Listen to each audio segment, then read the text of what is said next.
కృష్ణ పుష్కరాలకు దక్షిణ మధ్య రైల్వే విస్తృత ఏర్పాటు చేస్తోంది. దేశ నలుమూలల నుంచి వచ్చే భక్తుల రద్దీని దృష్టిలో ఉంచుకుని సుమారు 600 ప్రత్యేక రైళ్లను విజయవాడ, గుంటూరుకు నడపనుంది. దీనికోసం విజయవాడ రైల్వే స్టేషన్తో పాటుగా కృష్ణానదీ తీరం వెంబడి ఉన్న రైల్వే స్టేషన్లను సైతం ఆధునీకరించనుంది. ఆగస్టులో జరిగే కృష్ణా పుష్కరాలకు దక్షిణ మధ్య రైల్వే పూర్తి స్థాయిలో సన్నద్దమవుతోంది.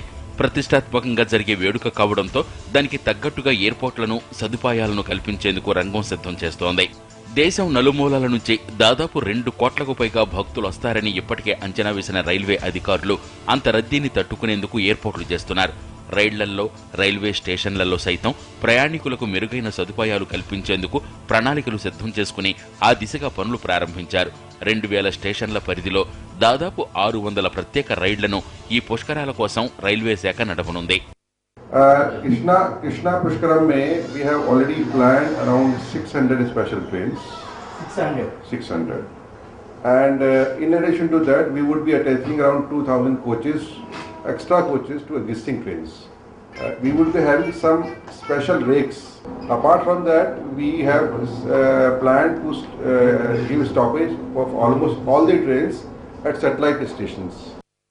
కృష్ణానదీ తీరంలోని రైల్వే స్టేషన్లలో మౌలిక సదుపాయాలపై రైల్వే శాఖ దృష్టి సారించింది. దేశం నలుమూలల నుంచి వచ్చే ఎక్స్ప్రెస్ రైళ్లు కూడా స్టేషన్లలో ఆగేలా చర్యలు తీసుకుంటున్నారు. ప్రత్యేక రైళ్ల రద్దీ సమస్యను దృష్టిలో ఉంచుకుని రైళ్ల రాకపోకలకు ఇబ్బంది లేకుండా, ఎలాంటి అవాంఛనీయ సంఘటనలు జరగకుండా వేల కిలోమీటర్ల పొడవున పట్టాల పటిష్టత, క్రాసింగ్ సెక్షన్ల మరమ్మతులు, ఎలక్ట్రిఫికేషన్కు సంబంధించిన సాంకేతిక సమస్యలు సైతం ఎప్పటికప్పుడు పర్యవేక్షించేందుకు సిబ్బందిని నియమించారు.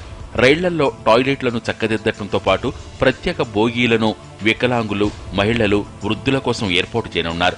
దీంతో పాటుగా రైల్వే స్టేషన్లలో రెస్ట్ రూమ్ల ఏర్పాటు, దూర ప్రాంతాల నుంచి వచ్చేవారు కాసేపు విశ్రాంతి తీసుకునేలా సౌకర్యం కల్పించనున్నారు.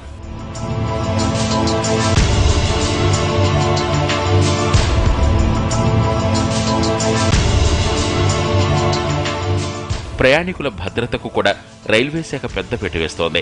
బలగాలను ఈ ప్రాంతానికి రప్పించడంతో పాటు ముందస్తుగా పికెటింగ్, రాత్రి వేళల్లో స్టేషన్లలో గస్తీని సైతం ఏర్పాటు చేస్తున్నారు.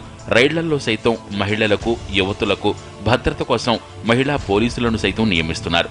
గోదావరి పుష్కరాల్లో ఎదురైన సంఘటనలను, అనుభవాలను దృష్టిలో ఉంచుకుని ముందస్తుగా ఏర్పాట్లను పూర్తి చేస్తున్నారు రైల్వే అధికారులు.